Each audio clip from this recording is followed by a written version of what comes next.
Hello, my lovelies. It's Michelle Beauchard, natural entrepreneur here in the Body, Mind, and Soul Connections Network. I am so excited today because I get to introduce you one on one to the amazing Amanda Lynn Dietrich, who is a sacred rebel, transformational doula, and soul guide. So I am going to let her explain what she does and how that is. But thank you so much for being here, Amanda. How are you today?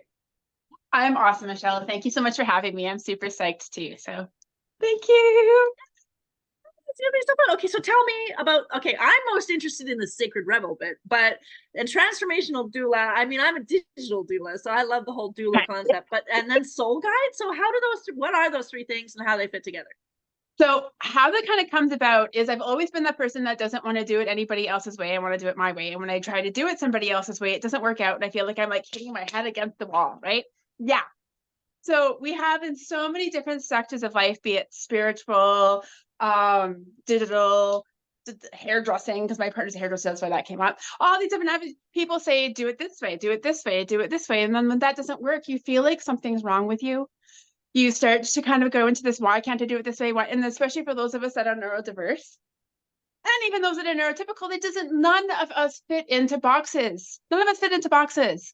And it's getting more and more relevant and prevalent now that people are seeing that.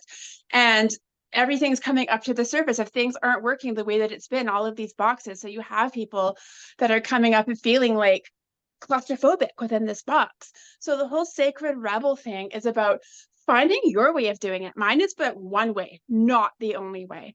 So allowing, like, opening that up, like, what is your way? Well, I don't know what my way is. That's because you're so busy identifying with everything that you're not. So it's like that unconditioning and that unraveling and that unbecoming and that unlearning that needs to happen so that you can, sometimes you need to, like a bow and an arrow, go backwards in order to be projectile forward. And sometimes you need to shoot up to come back down on the target in a different way.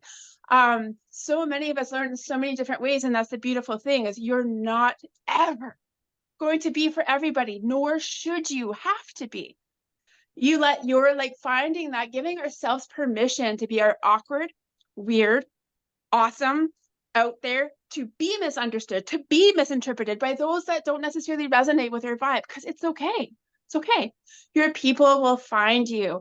So figuring it out how to do it your way, figuring out how to learn from the way that everybody else is doing it, still listening, still taking that in and like, okay, wait a minute, I'll take this, I'll incorporate that with this.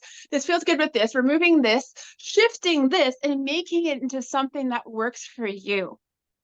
Okay. Making it into All something right. that works So for you. so I get the rebel part and I get the transformational part because if you're shifting and changing into something, and then tell me about the soul guide piece. The soul guide piece is okay, sorry. Woo!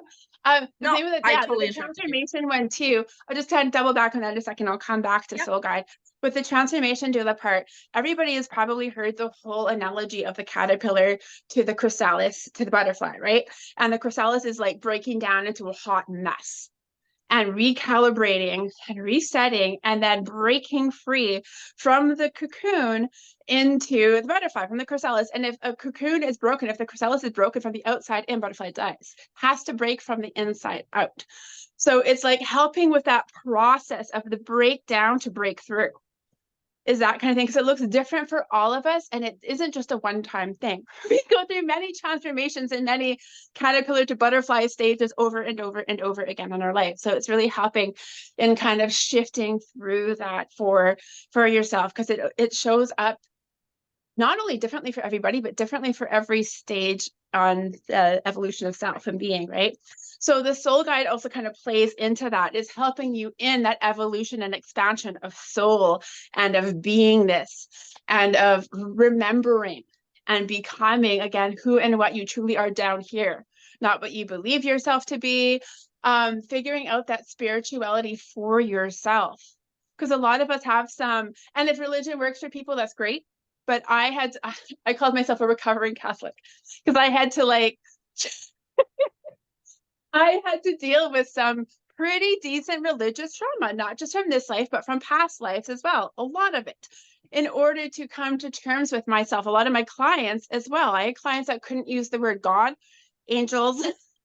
They had to do some profound amounts of healing.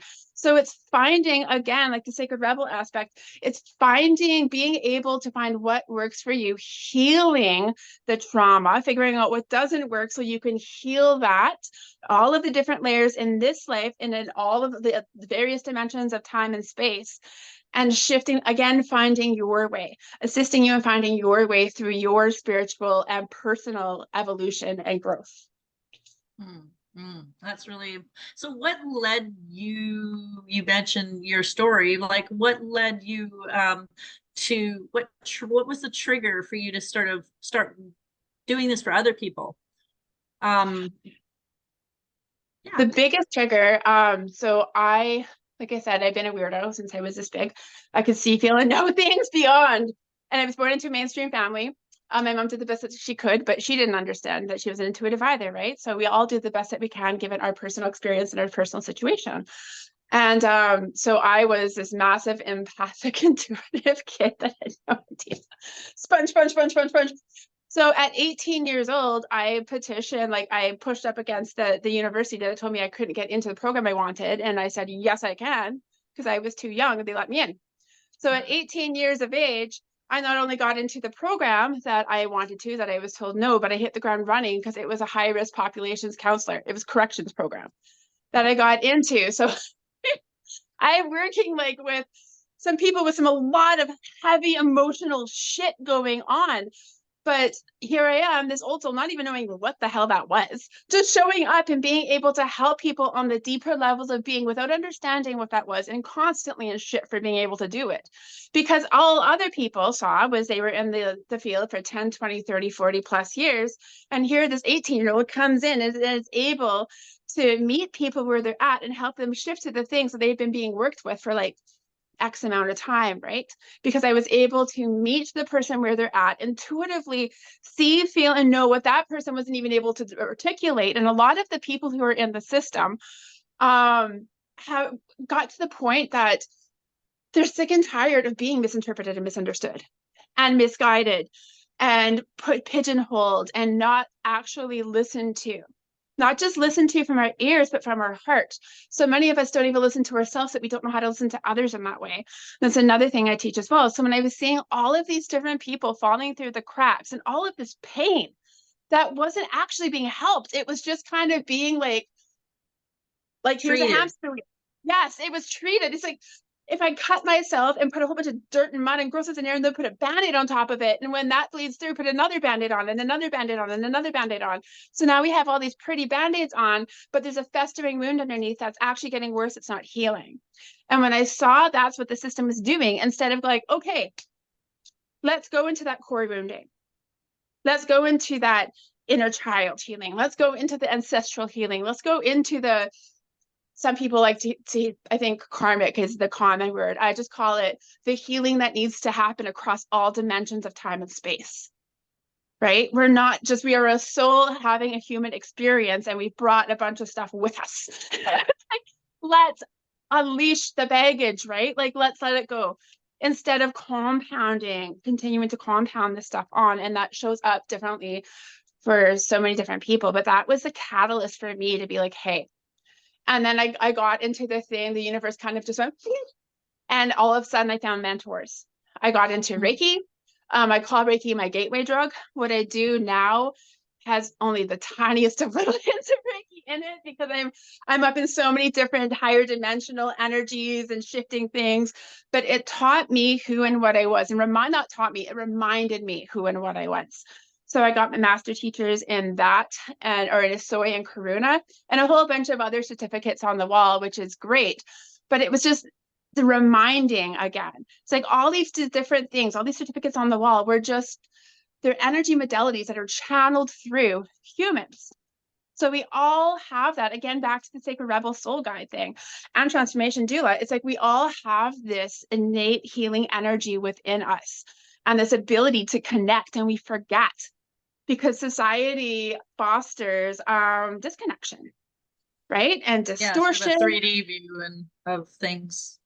Absolutely. So it's like bringing us back to self and to source and to nature, so that like calming out that static, so we can be able to pull this through in our own way and not have to do it another way. These other ways are beautiful to help us remember, but they're not meant to be the only way. It's meant to be like, hey, right.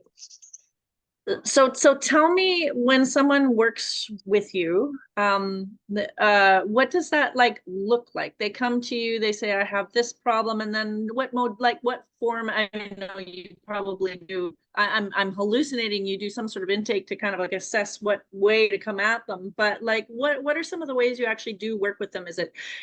Well, firstly, and like, is it online or is it in person or is it both, or and what kind of techniques and stuff, like how does it look like when someone's working with you? Is it a set of sessions, or what does that look I do one-offs.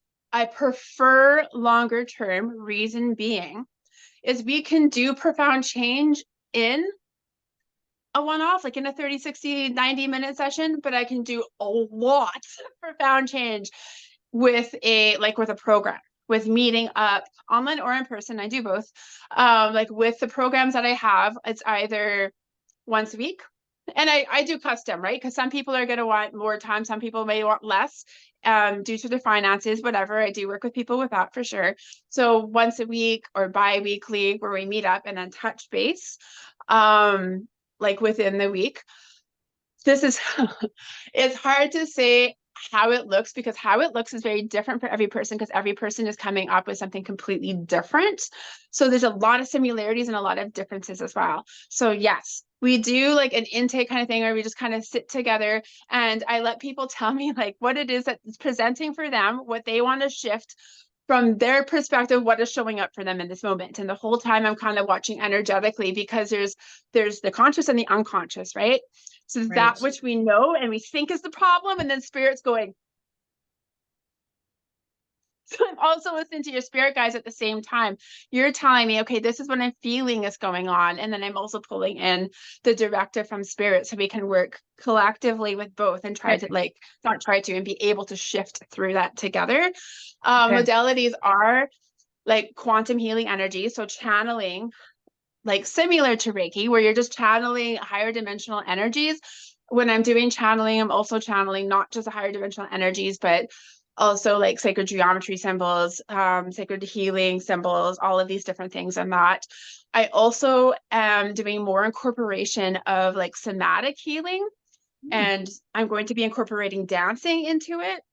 Whether or not I'm going Oh, to bring that into an offline space, I'm not sure what that's like. This is a big pivot that's coming through, because I think it's so important, because we're mental, emotional, physical, spiritual bodies. And so often that balance is so out of whack. And the things that we're not dealing with, sometimes we're pushing them down, and sometimes we're just so preoccupied over here that we're just putting this to the wayside, and we're not intentionally doing it. It just happens because life, and right. it Well, gets settled in our physical, right? So being able to do that incorporation. And so many of us think, oh, I'm not good at dancing, I'm not good at moving, so I don't want to do it. So there's this embarrassment right. attached to it. So it's breaking through that shame, guilt, embarrassment barrier again, to kind of shift into your truth and see all of these different walls that we don't even realize we set up for ourselves. That's amazing. So,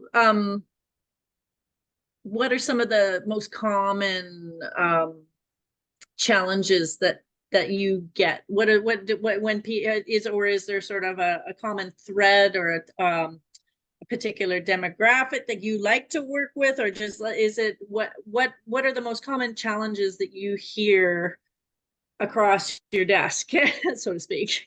Um, there is common ones, and then there's like everybody kind of presents differently, but I'm just trying to think. The most common ones are often where it feels stuck. I get a lot of people saying that they feel stuck, that they feel like their body and their beingness, their life isn't even their own. They Okay. don't even know who they are anymore. They've Like a never known who they disconnect. are. Yeah, massive disconnect. I've had a lot of people that spirit has already pushed them on their path. They're like, oh my God, what's happening? I'm seeing things, I'm feeling things, I'm not Like, WTF? Yeah. like, okay, cool. People experiencing, a lot of the times what happens in our lives is when we experience really crazy shit, big deaths, accidents, massive transformational things that have a lot of grief around them. It are big reset and recalibration times for us, right? So a lot of people come in those times of, oh my God, my life is in shambles. I'm trying to figure out normal. Well, honey, it's reset. What was normal before is never going to Right. be normal again. And that's a beautiful thing. So how What do an we move opportunity. into that? Yeah, it's a beautiful opportunity. And again, like the whole empowerment through disempowerment, feeling that disempowerment. I do a lot of shadow integration and shadow work as well, of like, what is it? What does it look like? How is it presenting? Because the truth of what's actually underlying is rarely what it's presenting as. So being able to pull that out of, here's the presenting of how you're feeling, how it is showing up for you, and now what is underlying, what is under there. Are people that have repetitive patterns in their life and they're like, I'm done with this shit, I'm exhausted. Yeah. Or I'll have a lot of people too that have very gifted children. Like I had a friend that What do I somebody do? dear to me had, I've had to help a suicidal 5-year-old because all of his friends were on the other side, and people are not, he didn't say evil, was he? People are stupid. Humans are stupid. All my friends are on the other side. I don't know why I came here. I want to go home. And she didn't know what to do. He was 5. So I was talking to him as plainly as I am to you, and he understood everything. It's like, because he was there and he was so incredibly tuned in. And then the world, and I know you're going to get this, having an autistic son, he was diagnosed as autistic. So his interactions with the realms are completely different. I've had Interesting. clients who are on the spectrum that come to me, what is wrong with you? And their Nothing parents wrong with stand it. here going, oh my God, my son doesn't talk to anybody. And he's just sorted through a whole crowd and starts accosting you. I'm like, yeah, it's what I do. It's okay. They can It's so tell. scary. But it's Wow. Okay, so if you had someone in this group right now that was having one of these periods that they're in where everything's in shift and they're in transition, what would be we're all about body, mind, and soul connection. What would be the best way, or concrete thing or tool or tip or piece of advice that you would give someone to kind of realign their body, mind, and soul? Like, is there something simple that you frequently recommend people just as an ongoing practice to help people kind of recenter and connect with themselves and all their parts? Absolutely. The biggest ones that I repeatedly show up for me when I'm talking to people at the grocery store, on my lives, everything, are recentering, refocusing, and grounding, because too often it feels like we're running on autopilot, because I joke about like our soul fucks off on us. That is not what happens. But we feel like that, right? We feel disconnected from ourselves. So I'll literally have like this visualization of like Peter Pan in the shadow, with the shadow flowing all over, pulling shadow, like Peter Pan shadow, our soul self back into our body. Anything where there's resistance, going into breath, feeling that, breathing through it, and keep on going all the way down until you feel your soul feel back into your body and connecting it back in like a puzzle piece kind of thing, or a click. Some people like to sew it on like Peter Pan. They like the visualization of Peter Pan. So whatever feels good to you, and that bringing the visualization and the intention of bringing yourself back into yourself. And when you're doing that, you're really focusing on your breath. So Okay. you're breathing, you're making your, I say just intuitively go into breath, focus on your breath. Long, like in and outs work really good. In 4, hold 4, out 4, hold 4 is also a really good one. Or you could do 6, 6, 6, 6, whatever feels good to you. Just listening to your body in that, but really consciously breathing, because often we're not even realizing, and our breaths are short. So there's like nice body breaths, like babies. You see babies just naturally belly breathe. It's like kind of going into that breath like a baby, consciously doing that, connecting into your breath. The other ones that are massive, and it's not for everybody, but I tell you, it's scientifically proven, is earthing. Getting out there, getting your feet in the ground, on the grass. People fight me like in the winter, like I can hug a tree, put your face on a tree, stand next to a tree, stand on the ground, just setting, even just being outside. Like I grew up in Alberta, I get it. I get it. I'm not doing that shit in my 30, but going out and just having a couple breaths, right? Or I've got a client in a wheelchair that she can't always get out, depending when she can, but it looks different for her. Getting out and walking in grass is not going to happen. So just getting outside and doing the visualization of being in grass. She knows what it feels like to be in grass. So she goes into her beingness and feels the air on the skin. That she can feel. She might be able Right. to motor up next to a tree, feeling a tree, putting her hand on a tree, right? Start with where you're at. Do with what works for you.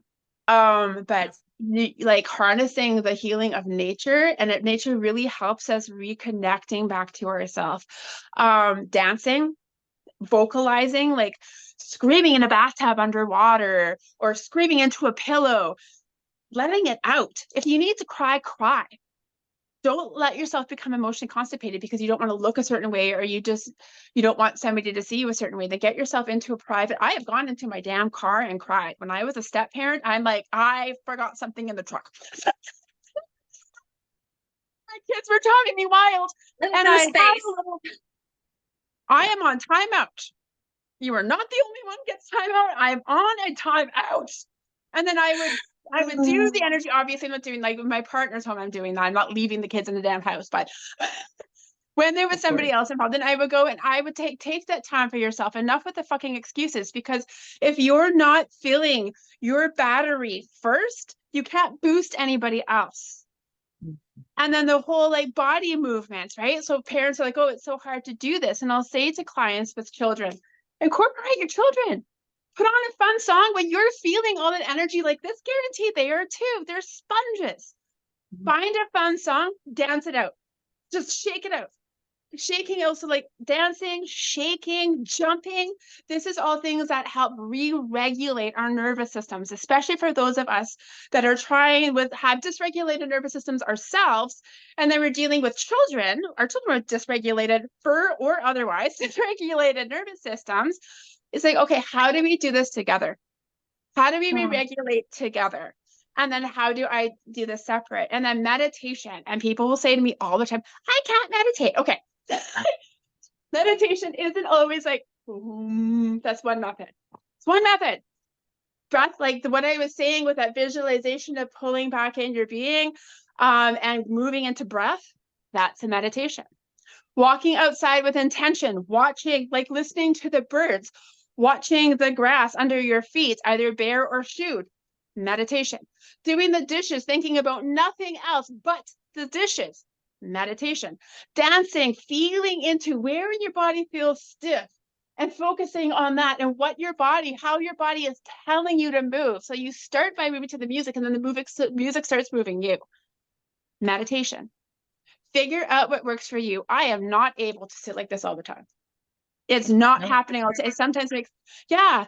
Or if you're like, I really do want to have like a sit down and one, okay, sit with a pad of paper. So when those thoughts kind of come up and you're not able to let them go like this, then write it down real fast, sit back up. It's done. I'm not going to forget it. Oh, it's really important. I have to go do this for my kid. Yeah. Write it down so you won't forget it, and sit back for a minute, because you don't have to do it for your kid right now. You have to do it at 4 and it's 1. That's like 20 amazing tips. Thank you so much for sharing your. Yes, you're welcome. Sorry, I'm long-winded. No, that's amazing, because what we like about doing these interviews is that it really gives people a sense of, not only who you are and what you do, but how you do them, and your breadth of expertise and the depth of your toolbox. And you just really shown us here today how fantastic your knowledge and spirit and abilities are. So thank you so much for coming to share. And for those of you watching, if you'd like to connect with Amanda, we'll have her drop her links, and she's here as a resource person in the group for you. If you want to look her up, I'm sure she'd be happy to help you out. And if you are interested in having being featured in one of these provider interviews to help you connect with your clients, just drop a line to one of the administrators, myself, Lorna Gale, or Adriana, or come to one of our Body, Mind, Soul Connection events, and then we're going to be working through everybody who comes through there. So thank you so much for being here today, Amanda. It's been such a blessing Thank to the you for group. having me. Really appreciate having you here. Thanks. Yeah, thank you so much for Michelle and for everybody for having me here. I really appreciate it. Thank you. All right, you guys, we'll see you next time. Adriana and Lorna have a couple neat guests lined up for the next 2 weeks, and I'll be back here in the 3 weeks from now with another interview. But we'll say good now. Bye bye for now. Okay, bye. Bye.